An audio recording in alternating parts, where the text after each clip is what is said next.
Learn together. मेरा नाम है संजना और इस वीडियो में हम लोग देखेंगे भारतीय संसद से संबंधित प्रश्न। ये प्रश्न जो होंगे ये बिहार शिक्षक भर्ती, बिहार दरोगा, बिहार एसएससी और इसके साथ साथ भारत में होने वाली सभी प्रतियोगी परीक्षाओं के लिए महत्वपूर्ण है। तो आप लोग वीडियो में लास्ट तक बने रहिएगा और सभी प्रश्नों को देखिएगा। अगर अभी तक आप लोगों ने चैनल को सब्सक्राइब नहीं किया है तो चैनल को सब्सक्राइब कर दीजिए और कमेंट करके ज़रूर बताइएगा कि आपको प्रश्न कैसे लगे। तो आते हैं हम लोग अपने पहले प्रश्न पर। हमारा जो पहला प्रश्न है ये है, स्वतंत्र भारत के संसदीय इतिहास में अभी तक कितनी बार संयुक्त बैठक यानी अधिवेशन बुलाई गई है? स्वतंत्र भारत के संसदीय इतिहास में अब तक कितनी बार संयुक्त बैठक बुलाई गई है? तो संयुक्त बैठक जो है वो कितनी बार बुलाई गई है? तो सबसे पहले हम लोग देखेंगे कि संयुक्त बैठक आखिर क्यों बुलाई जाती है। संयुक्त बैठक का अर्थ होता है कि लोकसभा और राज्यसभा दोनों जो अधिवेशन है उसको एक साथ में बुलाना और उसका एक साथ में अधिवेशन कराना, यानी अलग अलग सत्र में नहीं बल्कि एक साथ में उसका अधिवेशन यानी एक साथ बैठ करके और तब अधिवेशन करवाना। तो इसे ही संयुक्त सत्र कहा जाता है, संयुक्त अधिवेशन कहा जाता है। और ये कब होता है? तो जैसे संसद के दोनों सदनों, लोकसभा और राज्यसभा, इन दोनों सदनों की संयुक्त अधिवेशन ऐसे विधेयक पर होती है जिस पर दोनों में मतभेद हो, यानी कि विधेयक पारित करना है लेकिन उसमें दोनों सदनों में मतभेद होने की स्थिति में संयुक्त अधिवेशन बुलाई जाती है। तो वही चीज पूछ रहा है कि भारत में अब तक कितनी बार संयुक्त बैठक बुलाई गई है आज़ादी के बाद से? तो 3 बार, 5 बार, 2 बार या फिर 4 बार। तो संयुक्त अधिवेशन कितनी बार बुलाई गई है? तो संयुक्त अधिवेशन 3 बार बुलाई गई है। कितने बार? 3 बार बुलाई गई है। भारत की संचित निधि से धन निर्गम पर किसका नियंत्रण है? तो ये अधिकृत मंत्री का नियंत्रण है, संसद का नियंत्रण है, महानियंत्रक एवं महालेखा परीक्षक का नियंत्रण है या फिर भारत के वित्त मंत्री का नियंत्रण है? भारत में संचित निधि से धन निर्गम पर किसका नियंत्रण है? संचित निधि जो रखा गया है उस पर धन निर्गमन पर किसका नियंत्रण है? तो यहाँ पर ये चीज हो गया कि जो संचित निधि से धन निर्गम पर किसका नियंत्रण है? तो संसद का नियंत्रण है। और ये अनुच्छेद 266 ए, अनुच्छेद 266 एक की अगर हम लोग बात करते हैं तो इसमें संचित निधि के गठन की बात कही गई है, यानी भारत के संविधान के अनुच्छेद 266 के 1 के तहत संचित निधि का गठन किया गया है। भारत की संघीय व्यवस्थापिका को किस नाम से जाना जाता है? प्रतिनिधि सभा, संसद, लोकसभा, राज्यसभा। संघीय व्यवस्थापिका को किस नाम से जाना जाता है? तो प्रतिनिधि सभा, संसद, लोकसभा, राज्यसभा। किस नाम से जाना जाता है? तो इसे जाना जाता है संसद के नाम से। संघीय व्यवस्थापिका को संसद के नाम से जाना जाता है। किसी संसद सदस्य की अयोग्यता के संदर्भ में निर्णय कौन लेता है? तो संसद सदस्य के अयोग्यता के संदर्भ में निर्णय कौन लेता है? तो अध्यक्ष या सभापति, अध्यक्ष, राष्ट्रपति, उपरोक्त में से कोई नहीं। किसी संसद के सदस्य की अयोग्यता के संदर्भ में निर्णय कौन लेता है? तो ये हमें बताना है कि इसका निर्णय जो है ये कौन लेता है? तो ये लेता है राष्ट्रपति। कौन लेता है इसका निर्णय? इसका निर्णय लेता है राष्ट्रपति। भारतीय संसद के कितने सदन हैं? तो भारतीय संसद के कितने सदन हैं? 3 है, 4 है, 1 है या 2 है? तो भारतीय संसद के कितने सदन हैं? तो ये हैं 2 सदन है। कितने सदन है? 2 सदन है। एक है लोकसभा और दूसरा कौन सा है? राज्यसभा। लोकसभा और राज्यसभा है भारतीय संसद के 2 सदन हैं। भारत सरकार के निर्णयानुसार संसद का एक सदस्य अपने क्षेत्र के विकासात्मक कार्यक्रमों हेतु कितनी राशि खर्च कर सकता है। यानी कि यहाँ पर हमें बताना है कि भारत सरकार के निर्णय अनुसार, यानी भारत सरकार के कुछ नियम भी है, तो उनके निर्णय अनुसार संसद का एक सदस्य लोकसभा का हो, राज्यसभा का हो, कोई भी हो, एक सदस्य अपने क्षेत्र के विकासात्मक कार्यक्रमों हेतु, अपने क्षेत्र के विकास कार्यक्रम में, यानी कि अपने क्षेत्र को डेवलप करने के लिए कितनी राशि खर्च कर सकता है, यानी अधिक से अधिक वो कितनी राशि खर्च कर सकता है। इसमें ये नहीं है कि जिसको जितने की जरूरत हो उतने पैसे मिल जाएंगे, ऐसा नहीं है। उसके लिए भी एक लिमिट है कि अधिक से अधिक वो व्यक्ति कितनी राशि खर्च कर सकता है। तो 1 करोड़ रुपए, 5 करोड़ रुपए, 1 लाख रुपए, 10 लाख रुपए। ठीक है, तो ये कितनी राशि खर्च कर सकता है, तो ये खर्च कर सकता है 5 करोड़ रुपए। भारत सरकार के निर्णयानुसार संसद का एक सदस्य अपने क्षेत्र के विकासात्मक कार्यक्रमों हेतु कितनी राशि खर्च कर सकता है, तो ये 5 करोड़ खर्च कर सकता है। और अगर ये चीज हो कि ये 5 करोड़ कितने दिन के लिए मिलता है, तो क्या उसके पूरे कार्यकाल के लिए होता है 5 करोड़, तो जी नहीं, 5 करोड़ उसे सालाना मिलता है, यानी कि एक साल में वो 5 करोड़ खर्च कर सकता है। ये नहीं कि अपने पूरे 5 साल के कार्यकाल में वो 5 करोड़ खर्चा करेगा, ऐसा नहीं है। वो एक साल में उसे ज्यादा से ज्यादा 5 करोड़ खर्च करना है अपने क्षेत्र के विकास पर। संसद के किस सदन को प्रतिनिधि सभा कहा जाता है। संसद के किस सदन को प्रतिनिधि सभा कहा जाता है। राज्यसभा को, लोकसभा को, उपर्युक्त दोनों को, इनमें से किसी को नहीं। संसद के किस सदन को प्रतिनिधि सभा कहा जाता है, तो प्रतिनिधि सभा किसे कहा जाता है, लोकसभा को कहा जाता है, क्योंकि इसमें जनता के द्वारा चुने हुए प्रतिनिधि आते हैं। संसद के किन सदस्यों को गैर सरकारी सदस्य कहा जाता है। संसद के वो कौन से सदस्य होते हैं जिन्हें गैर सरकारी सदस्य कहा जाता है, तो ये कैबिनेट मंत्री के अलावे अन्य सभी सांसद को, निर्दलीय सांसद को, विरोधी दल के सांसद को, मंत्री के अलावा अन्य प्रत्येक सांसद को। संसद के किन सदस्यों को गैर सरकारी सदस्य कहा जाता है, तो कैबिनेट के अलावे अन्य सभी सांसद को, निर्दलीय सांसद को, विरोधी दल के सांसद को, या फिर मंत्री के अलावा अन्य प्रत्येक सांसद को। किसे, तो यहाँ पर जो हमारा जवाब होगा ये क्या हो जाएगा, ये हो जाएगा कि मंत्री के अलावा अन्य प्रत्येक सांसद को गैर सरकारी सांसद कहा जाता है। मंत्री के अलावा अन्य प्रत्येक सांसद जो होंगे उन्हें गैर सरकारी सांसद कहा जाता है, यानी गैर सरकारी सदस्य कहा जाता है। संसद का लोकप्रिय सदन कौन सा है, यानी कि संसद का लोकप्रिय सदन है, कौन सा लोकप्रिय सदन है संसद का, तो राज्यसभा, लोकसभा, उपर्युक्त दोनों, इनमें से कोई नहीं। संसद का लोकप्रिय सदन कौन सा है, राज्यसभा, लोकसभा, उपर्युक्त दोनों, इसमें से कोई नहीं। तो लोकप्रिय सदन जो है ये है लोकसभा। लोकसभा संसद का लोकप्रिय सदन है। संसद के दोनों सदनों का सत्रावसान कौन करता है। दोनों सदनों का सत्रावसान जो है वो कौन करता है, उपराष्ट्रपति, लोकसभा अध्यक्ष, संसदीय मामलों के मंत्री, राष्ट्रपति। तो यहाँ पर हम लोग देखेंगे कि सत्रावसान का अर्थ क्या होता है। सत्रावसान का अर्थ हो सकता है उद्घाटन। संसद के दोनों सदनों का उद्घाटन कौन करता है, सत्रावसान कौन करता है, तो ये चीज बताना है यहाँ पर। तो उपराष्ट्रपति, लोकसभा अध्यक्ष, संसदीय मामलों के मंत्री, या फिर राष्ट्रपति। तो इसका जो सही जवाब होगा ये क्या होगा, राष्ट्रपति। संसद का स्थायी सदन है। संसद का स्थायी सदन जो है ये कौन सा होता है, लोकसभा, राज्यसभा, उपर्युक्त दोनों, इनमें से कोई नहीं। संसद का स्थायी सदन कौन सा है, तो स्थायी सदन जो होता है राज्यसभा होता है। राज्यसभा जो होता है ये स्थायी सदन होता है, क्योंकि राज्यसभा जो है ये कभी भी विघटित नहीं होती है, कभी भी ये विघटित नहीं होती है। राज्यसभा का विघटन कभी भी नहीं होता है, इसलिए ये क्या है, स्थायी सदस्य है।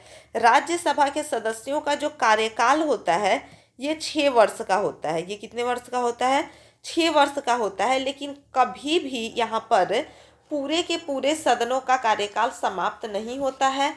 हर 2 साल पर यहाँ पर क्या होता है, हर 2 साल पर 1/3 सदस्य जो है ये रिटायर होते हैं और फिर ये नए सदस्य आते हैं। तो इस प्रकार से राज्यसभा का कभी भी विघटन नहीं होता है। भारत की पार्लियामेंट यानी कि संसद का उद्घाटन कब हुआ था? भारत की पार्लियामेंट का यानी कि संसद का उद्घाटन जो है ये कब हुआ था? 1937 में, 1947 में, 1917 में या फिर 1927 में? भारत की पार्लियामेंट अर्थात संसद का उद्घाटन कब हुआ था? तो ये कब हुआ था? 1927 में। कब हुआ था? 1927 में। अब इसके बारे में कुछ हम लोग जानते हैं, जैसे कि भारत की जो पार्लियामेंट है ये लगभग कितनी साल पुरानी है? तो ये लगभग 100 साल पुरानी है। क्या है? ये लगभग 100 साल पुरानी है। ठीक है। अब इसके आगे हम लोग देखेंगे कि इसका उद्घाटन जो हुआ था वो कब हुआ था? तो 18 जनवरी 1927 को हुआ था। क्या हुआ था? 18 जनवरी 1927 को हुआ था। अब इसके उद्घाटन के लिए एक भव्य आयोजन किया गया था और इसका उद्घाटन किसने किया था? उद्घाटन जो है इसका किसने किया था? तो इसका उद्घाटन जो है ये लॉर्ड इरविन ने किया था। किसने किया था? लॉर्ड इरविन ने संसद अर्थात पार्लियामेंट का उद्घाटन किया था। और जब इसका उद्घाटन हुआ था तो इसे किस नाम से जाना जाता था? तो इसे काउंसिल हाउस के नाम से जाना जाता था। किस नाम से? काउंसिल हाउस के नाम से इसे जाना जाता था। तो पार्लियामेंट के बारे में हम लोगों ने क्या क्या देखा कि भारत का जो पार्लियामेंट है वो लगभग 100 साल पुराना है। इसका उद्घाटन कब हुआ था? तो 18 जनवरी 1927 को इसका उद्घाटन हुआ था। उद्घाटन करने वाले लॉर्ड इरविन थे और जब इसका उद्घाटन हुआ था तब इसे काउंसिल हाउस के नाम से जाना जाता था। भारतीय संसद बनती है। भारतीय संसद किस किस को मिलाकर के बनती है? तो लोकसभा एवं राष्ट्रपति के द्वारा, लोकसभा, राज्यसभा एवं राष्ट्रपति के द्वारा, केवल लोकसभा द्वारा, राज्यसभा एवं लोकसभा के द्वारा। तो भारतीय संसद किसको किसको मिलाकर के बनती है? तो यहाँ पर हम लोग देखेंगे कि भारतीय संसद जो है ये लोकसभा, राज्यसभा और राष्ट्रपति इन तीनों को मिलाकर के बनती है। लोकसभा, राज्यसभा और राष्ट्रपति इन तीनों को मिलाकर के बनती है क्या? भारतीय संसद। अस्थायी संसद भारत में कब तक अस्तित्व में रही? अस्थायी जो संसद है वो भारत में कब तक अस्तित्व में रही? 18 सितंबर 1951 तक, 17 अप्रैल 1952 तक, 25 जनवरी 1950 तक या फिर 31 दिसंबर 1950 तक। तो इसका जो सही जवाब होगा, सही जवाब क्या होगा? 17 अप्रैल 1952 तक। अस्थायी संसद भारत में कब तक अस्तित्व में रही? तो 17 अप्रैल 1952 तक। अब जैसे कि बहुतों के दिमाग में ये आएगा कि हमारा जो संविधान लागू हुआ तो ये तो 26 जनवरी 1950 को लागू हो गया, तो ये 1952 तक अस्थायी संसद क्यों है? 1952 तक अस्थायी संसद क्यों है, ऐसा आप लोगों के दिमाग में आ सकता है। तो यहाँ पर हम लोग देखेंगे कि अस्थायी संसद जो है ये 1952 में जो आम चुनाव हुई थी यानी कि आम चुनाव तक ये कायम रही। 1952 में जो आम चुनाव हुई थी तब तक ये अस्थायी संसद जो है वो कायम रही थी।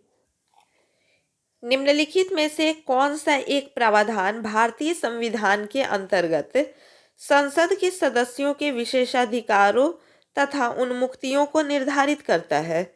निम्नलिखित में से कौन सा एक प्रावधान भारतीय संविधान के अंतर्गत संसद के सदस्यों के विशेषाधिकारों तथा उन्मुक्तियों को निर्धारित करता है? तो ये अनुच्छेद 82 होगा, अनुच्छेद 117, अनुच्छेद 104 या फिर अनुच्छेद 105। तो इसका जो सही जवाब होगा वो क्या होगा? अनुच्छेद 105। क्या होगा? अनुच्छेद 105 होगा। यानी अनुच्छेद 105 जो है ये एक प्रावधान भारतीय संविधान के अंतर्गत संसद के सदस्यों के विशेषाधिकारों तथा उन्मुक्तियों को निर्धारित करता है। संविधान लागू होने के बाद सर्वप्रथम त्रिशंकु संसद यानी हंग पार्लियामेंट का गठन कब हुआ? त्रिशंकु संसद का गठन कब हुआ संविधान लागू होने के बाद पहली बार? तो ये 1991 में हुआ, 1977 में हुआ, 1980 में हुआ या फिर 1989 में हुआ? तो संविधान लागू होने के बाद सर्वप्रथम त्रिशंकु संसद का गठन जो हुआ, ये कब हुआ? तो ये 1989 में हुआ। कब हुआ?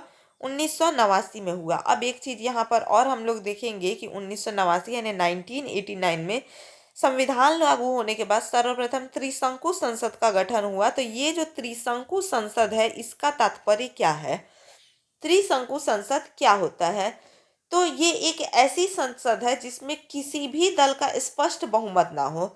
किसी भी दल का स्पष्ट बहुमत ना हो तो उसे हम लोग त्रिशंकु संसद कहेंगे। उसे हम लोग क्या कहेंगे? त्रिशंकु संसद कहेंगे। यानी कि किसी भी दल का स्पष्ट बहुमत ना होने की परिस्थिति में त्रिशंकु संसद का गठन किया जाता है।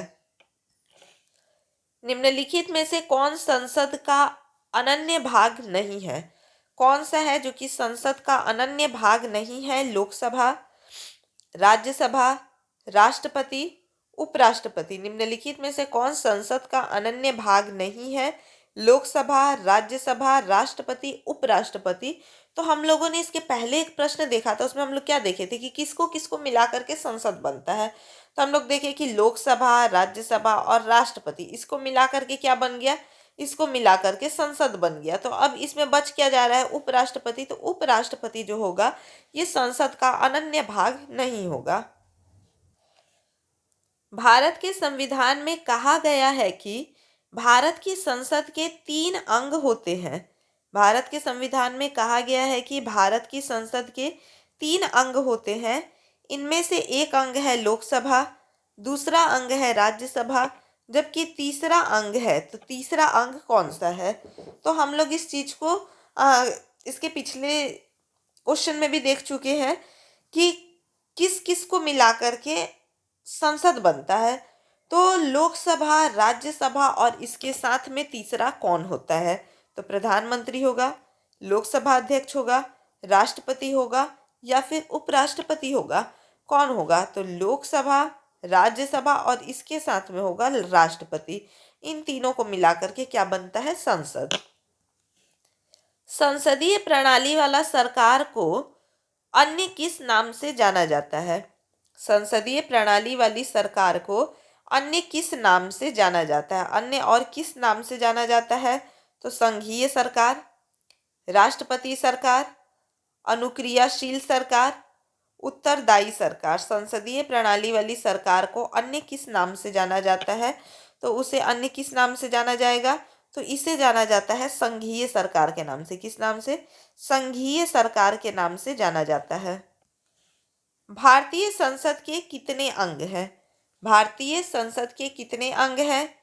4 अंग हैं, 1 अंग है, 2 अंग है या फिर 3 अंग है? भारतीय संसद के कितने अंग हैं? तो ये 3 अंग है। कितने अंग है? 3 अंग है। कौन कौन सा है? तो लोकसभा है, राज्यसभा है और राष्ट्रपति है। ठीक है।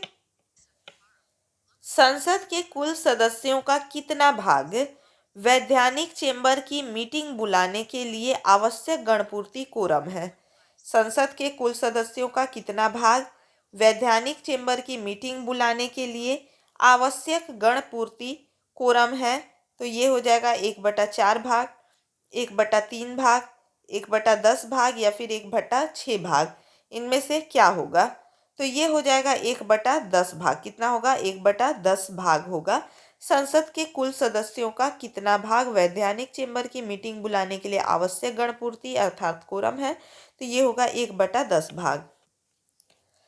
भारतीय संविधान के किस अनुच्छेद में कहा गया है कि संघ के लिए एक संसद होगी जो राष्ट्रपति और 2 सदनों से मिलकर बनेगी? भारतीय संविधान के किस अनुच्छेद में कहा गया है कि संघ के लिए एक संसद होगी जो राष्ट्रपति और 2 सदनों से मिलकर बनेगी? तो ये अनुच्छेद 80, अनुच्छेद 85, अनुच्छेद 74, अनुच्छेद 79 क्या होगा? तो इसमें हम लोग देखेंगे कि हमारा सही जवाब जो होगा ये होगा अनुच्छेद 79। क्या होगा? अनुच्छेद 79। यानी कि अनुच्छेद 89 में ये कहा गया है कि भारतीय संविधान के अनुच्छेद 89 में ये कहा गया है कि संघ के लिए एक संसद होगी जो कि राष्ट्रपति और दोनों सदनों को मिलाकर के बनेगी। संसदों के वेतन का निर्णय कौन करता है? संसदों के वेतन का जो निर्णय है ये कौन करता है? राष्ट्रपति, लोकसभा अध्यक्ष, संसद, केंद्रीय मंत्री परिषद। तो सांसदों के वेतन का निर्णय जो है ये कौन करता है? तो ये संसद करता है। कौन? संसद करता है। निम्नलिखित कथनों में कौन असत्य है? इसमें बताना है कि असत्य कथन जो है ये कौन सा है। तो राज्यसभा एक अस्थायी सदन है। राज्यसभा क्या है? एक अस्थायी सदन है। लोकसभा सदस्य का लोकप्रिय सदन है। लोकसभा को संसद का प्रथम सदन कहा जाता है। राज्यसभा को संसद का द्वितीय सदन कहा जाता है। अब बताना है कि इसमें से असत्य कौन सा है। तो राज्यसभा को संसद का द्वितीय सदन कहा जाता है, ये सही है। तो प्रथम सदन किसे कहा जाएगा? लोकसभा को। तो लोकसभा को संसद का प्रथम सदन कहा जाता है, ये भी सही है। अब है लोकसभा संसद का लोकप्रिय सदन है। तो ये प्रश्न हम लोग देख चुके हैं कि संसद का लोकप्रिय सदन कौन सा है, तो कौन सा है? लोकसभा है। अब है कि राज्यसभा एक अस्थायी सदन है। तो हम लोग इस चीज को देख चुके हैं कि राज्यसभा जो है ये कभी भी विघटित नहीं होती है, अर्थात ये क्या है? ये एक स्थायी सदन है, ये कभी भी विघटित नहीं होती है। तो ये क्या हो जाएगा? गलत हो जाएगा। क्या होगा? ये गलत हो जाएगा। तो इसका जो जवाब होगा, आंसर होगा, ये क्या होगा? राज्यसभा एक अस्थायी सदन है। निम्न विधेयकों में से किसका एक भारतीय संसद के दोनों सदनों द्वारा अलग अलग विशेष बहुमत से पारित होना आवश्यक है? यानी कि इसमें संयुक्त बैठक नहीं, अलग अलग बात हो रहा है। निम्न विधेयकों में से किसका एक भारतीय संसद के दोनों सदनों के द्वारा, यानी लोकसभा और राज्यसभा दोनों सदनों के द्वारा अलग अलग पारित होना चाहिए और विशेष बहुमत से पारित होना चाहिए। साधारण बहुमत नहीं बल्कि विशेष बहुमत से पारित होना चाहिए। तो ये किसके लिए कहा जा रहा है? वित्त विधेयक के लिए, संविधान संशोधन विधेयक के लिए, साधारण विधेयक के लिए, या फिर धन विधेयक के लिए? तो ये जो है संविधान संशोधन विधेयक के लिए है। किसके लिए है? संविधान संशोधन विधेयक के लिए। निम्नलिखित कथनों में कौन सही है? बताना है कि निम्नलिखित कथनों में से कौन सा कथन है जो सही है। राज्यसभा संसद का उच्च सदन है। लोकसभा भारतीय जनता की प्रतिनिधि सभा है। राज्यसभा राज्यों का प्रतिनिधित्व करता है। उपर्युक्त सभी। निम्नलिखित कथनों में कौन सही है? हमें बताना है कि इन कथनों में से कौन सा है जो कि सही है। तो एक एक को यहाँ पर देखते हुए चलेंगे। राज्यसभा संसद का उच्च सदन है, सही है। उच्च सदन राज्यसभा होता है और निम्न सदन जो होता है ये लोकसभा होता है। लोकसभा भारतीय जनता का प्रतिनिधि सभा है, ये भी बात सही है। लोकसभा के जो सदस्य होते हैं ये भारतीय जनता के प्रतिनिधित्व के द्वारा चुन करके आते हैं, तो इसीलिए लोकसभा भारतीय जनता की प्रतिनिधि सभा है। राज्यसभा राज्यों का प्रतिनिधित्व करता है, तो राज्यसभा जो है ये राज्यों का प्रतिनिधित्व करता है, तो ये भी सही है। अब यहाँ पर हम लोग देखेंगे कि इनमें से कौन सा सही है। तो उपर्युक्त सभी, इनमें से कौन सा सही है? तो उपर्युक्त जितना भी है वो सबका सब सही है। भारतीय संसद के दोनों सदनों की संयुक्त बैठक किस संबंध में होती है? भारतीय संसद के दोनों सदनों की जो संयुक्त बैठक है वो किस संबंध में होती है, यानी कि किस परिस्थिति में दोनों सदनों की संयुक्त बैठक बुलाई जाती है? तो ये स्टार्टिंग के क्वेश्चन में ही डिस्कस करके मैंने आप लोगों को बताया था। तो ये देखेंगे साधारण विधेयक पर, भारत के उपराष्ट्रपति के निर्वाचन पर, संविधान संशोधन विधेयक पर, या फिर वित्त विधेयक पर। ठीक है। भारतीय संसद के दोनों सदनों की संयुक्त बैठक किस संबंध में होती? तो ये होती है साधारण विधेयक के लिए। किसके लिए होती है? साधारण विधेयक के लिए होती है। यहाँ पर हम लोग देखेंगे कि अगर साधारण विधेयक की बात होगी तो उसी में संयुक्त बैठक को बुलाया जा सकता है, अन्य और किसी के लिए भी नहीं होगा। तो भारतीय संसद के दोनों सदनों की जो संयुक्त बैठक बुलाई जाती है तो किस संबंध में होती है? तो साधारण विधेयक के संबंध में होती है ये। संसद का निम्न सदन एवं उच्च सदन क्रमशः है। संसद का जो निम्न सदन होगा या फिर जो उच्च सदन होगा, तो वो कौन सा है वो बताना है हमें कि निम्न सदन कौन है और उच्च सदन कौन है। तो लोकसभा एवं विधानसभा, राज्यसभा एवं विधानसभा, राज्यसभा एवं लोकसभा, लोकसभा एवं राज्यसभा। तो जैसे कि इसके पहले मैंने आप लोगों को बताया है कि निम्न सदन किसे कहेंगे, तो लोकसभा को क्या कहेंगे, निम्न सदन कहेंगे, और राज्यसभा को क्या कहेंगे, उच्च सदन कहेंगे। तो निम्न सदन लोकसभा और उच्च सदन राज्यसभा। तो option 4 is right answer, Lok Sabha एवं राज्यसभा।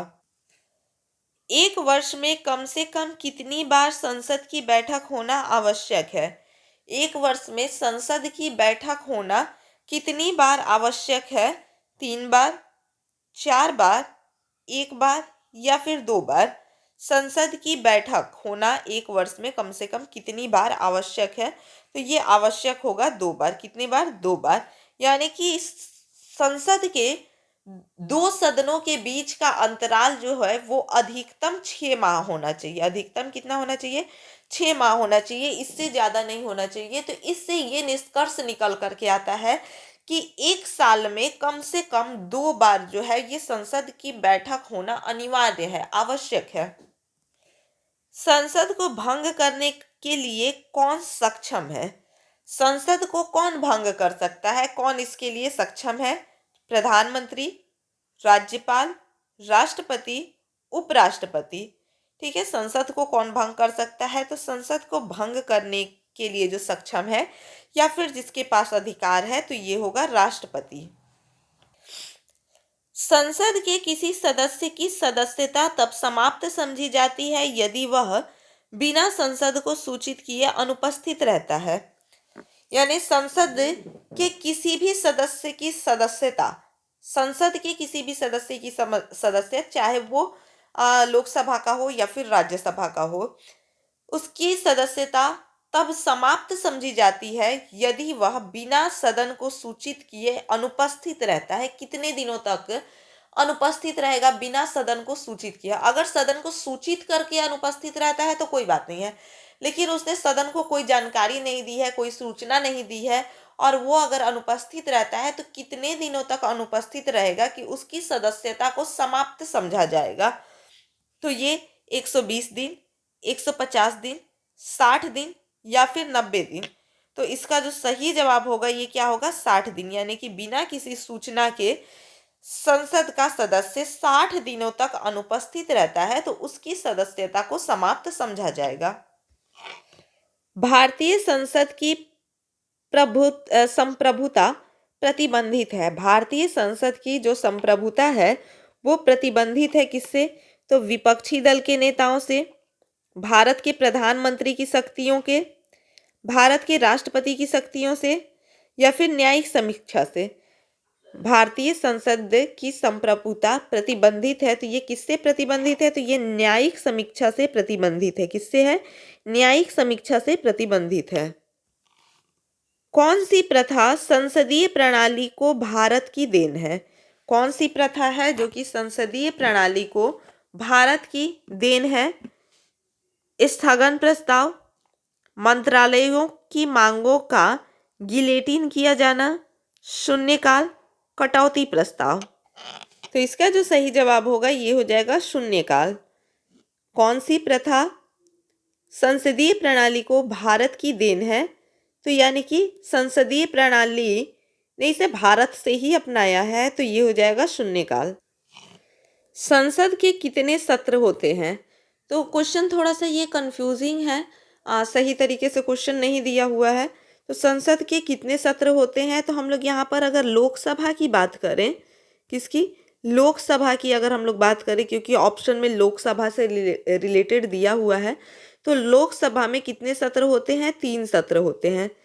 कौन कौन सा होता है ये 3 सत्र, कौन कौन से हैं, बजट सत्र, शीतकालीन सत्र, मानसूनी सत्र, ये तीनों होते हैं।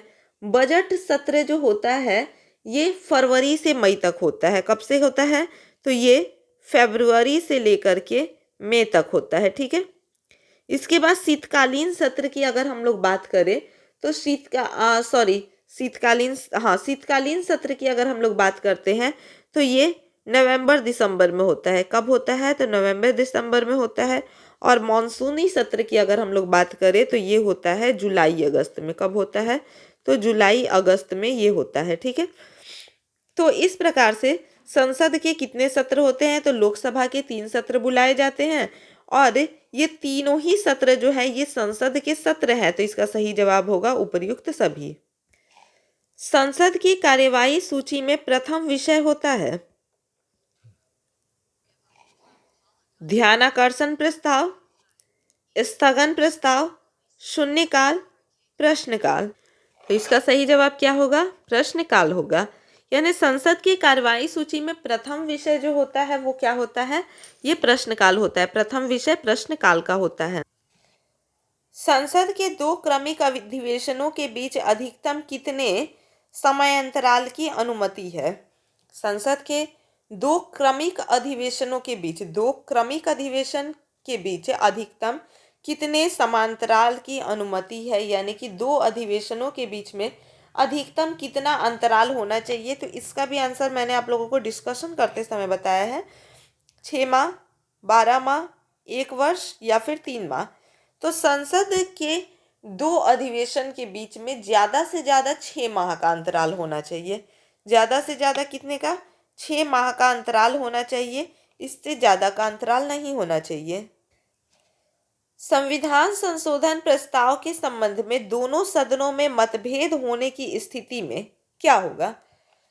मान लीजिए कि पारित करना है कोई संविधान संशोधन और दोनों सदनों में यानी कि लोकसभा और राज्यसभा दोनों में ही मतभेद हो गया है और इसे विशेष बहुमत से पारित किया जाता है। तो चूंकि विशेष बहुमत के लिए हम लोग संयुक्त बैठक भी नहीं बुला सकते हैं, तो इस परिस्थिति में क्या किया जाएगा?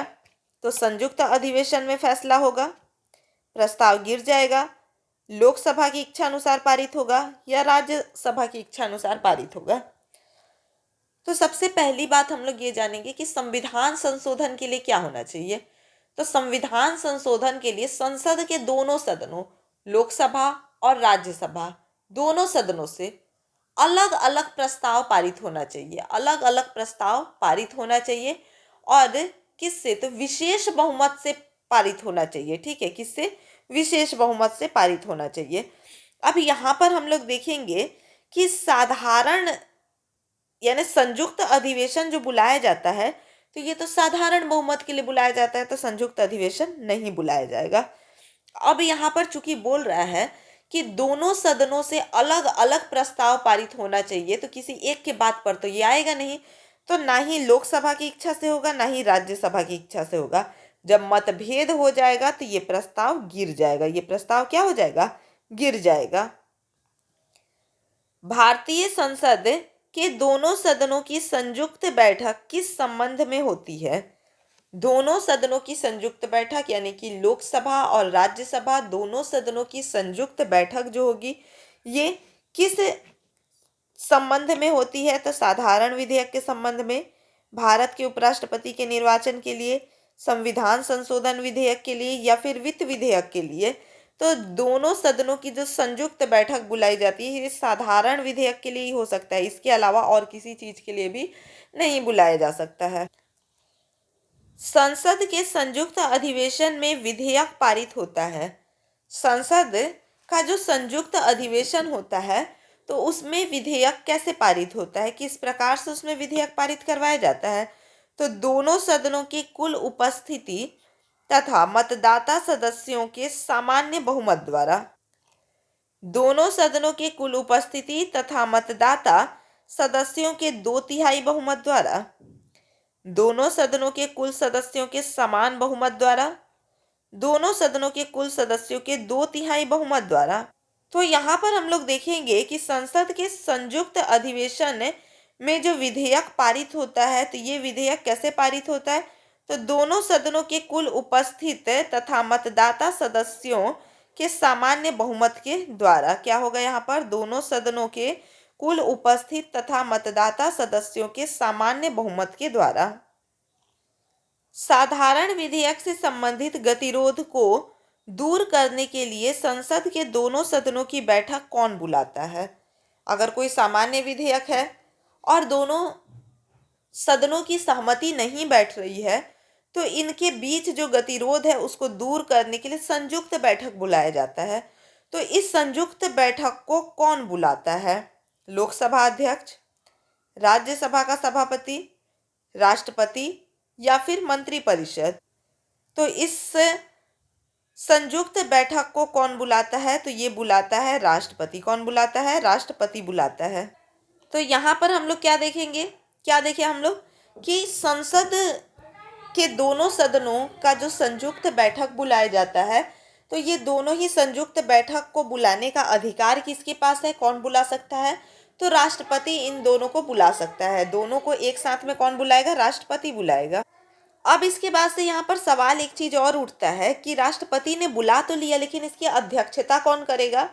इसकी अध्यक्षता कौन करेगा? तो इसके पहले हम लोग देखते हैं कि अनुच्छेद 108 में, अनुच्छेद 108 के तहत ये राष्ट्रपति बुला सकता है। अनुच्छेद 108 के तहत संयुक्त बैठक को राष्ट्रपति बुलाएगा। ठीक है, इसकी अध्यक्षता आप कौन करेगा? तो इसकी अध्यक्षता जो है ये कौन करेगा? तो ये लोकसभा अध्यक्ष करेगा।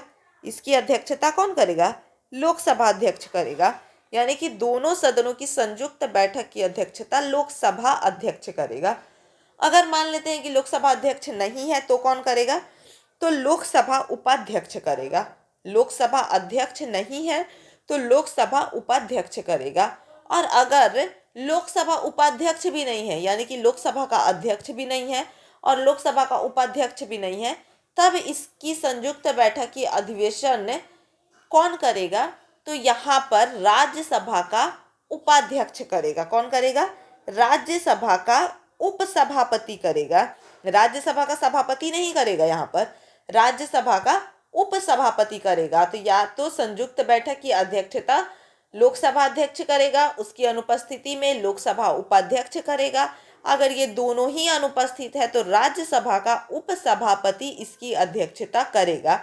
ध्यान रहे कि राज्यसभा का सभापति कभी भी इसकी अध्यक्षता नहीं करेगा। भारत में संसद के दोनों सदनों की संयुक्त बैठकें किस लिए आयोजित की जाती है?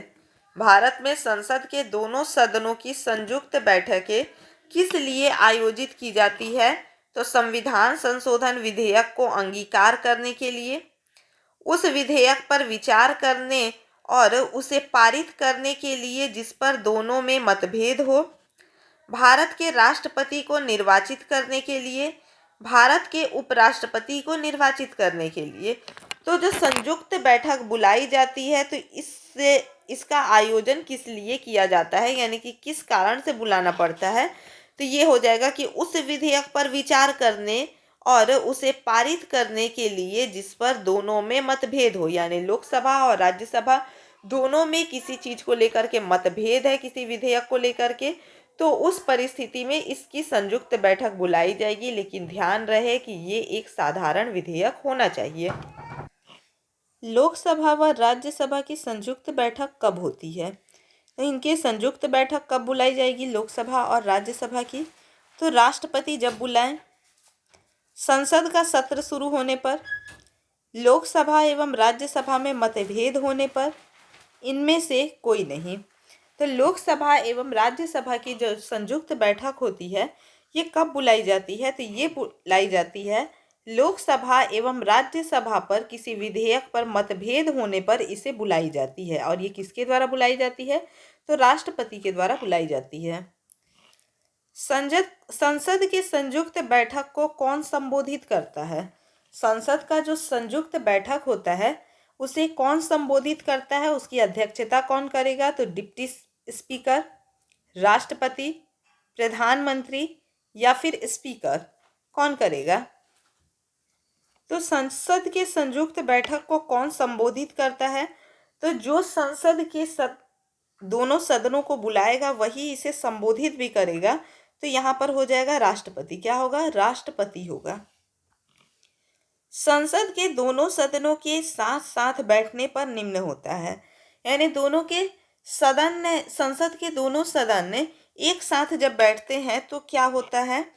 तो एक बिल जिस पर दोनों सदन सहमत ना हो उस पर विचार करना और पास करना, ये होता है। भारत के राष्ट्रपति का चुनाव होता है, भारत के उपराष्ट्रपति का चुनाव होता है, या फिर संविधान संशोधन बिल को स्वीकार करना होता है। तो जब संसद के दोनों सदन साथ साथ बैठते हैं तो उस समय एक बिल जिस पर दोनों सदन सहमत ना हो उस पर विचार करना और पास करना इसका कार्य होता है। संसद के दोनों सदनों के संयुक्त अधिवेशन की अध्यक्षता कौन करता है? तो इसके पहले क्वेश्चन में हम लोग देख चुके हैं डिस्कशन में कि संसद के दोनों सदनों की संयुक्त बैठक की अध्यक्षता कौन करता है।